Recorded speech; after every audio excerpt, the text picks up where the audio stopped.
ఆదివారం క్రమశిక్షణ కమిటీ ముందుకు షబ్బీర్ అలీ రావాలని చెప్పామని క్రమశిక్షణ కమిటీ చైర్మన్ మల్లు రవి తెలిపారు.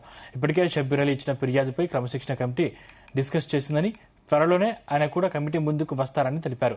ఇవాళ చంద్రశేఖర్ రెడ్డి వివరాలు ఇచ్చారని, ఇరుపక్షాల వాదనైన తర్వాత తమ నిర్ణయం ప్రకటిస్తామన్నారు. పార్టీ వ్యతిరేకంగా ఎవరు ప్రవర్తించినా క్రమశిక్షణ కమిటీ చూస్తూ ఊరుకునే ప్రసక్తి లేదన్నారు. నేతలందరికీ ఒకటే చెబుతున్నామని, సమస్యలు ఉంటే పీసీసీ చీఫ్ కు లేదా ఇన్ఛార్జి మీనాక్షికి చెప్పాలని సూచించారు. నేతలు ఎంతటి వారైనా సరే వారి వ్యక్తిగత సమస్యల్ని పార్టీపై రుద్దవద్దన్నారు.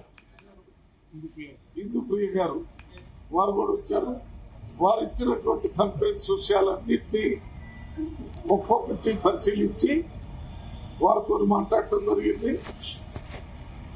మరి వీరికి ఒక సలహా ఇవ్వటం జరిగింది. వారు మేము త్వరలోనే మోస్ట్ ప్రాబబ్లీ వచ్చే సండే షబ్బీర్ అలీ గారిని ఇంకా ఎవరు అవసరం అయితే వారిని పిలిపించి వారితో కూడా షబ్బీర్ అలీ గారు ఇచ్చినటువంటి క్లారిఫికేషన్ కూడా వచ్చింది.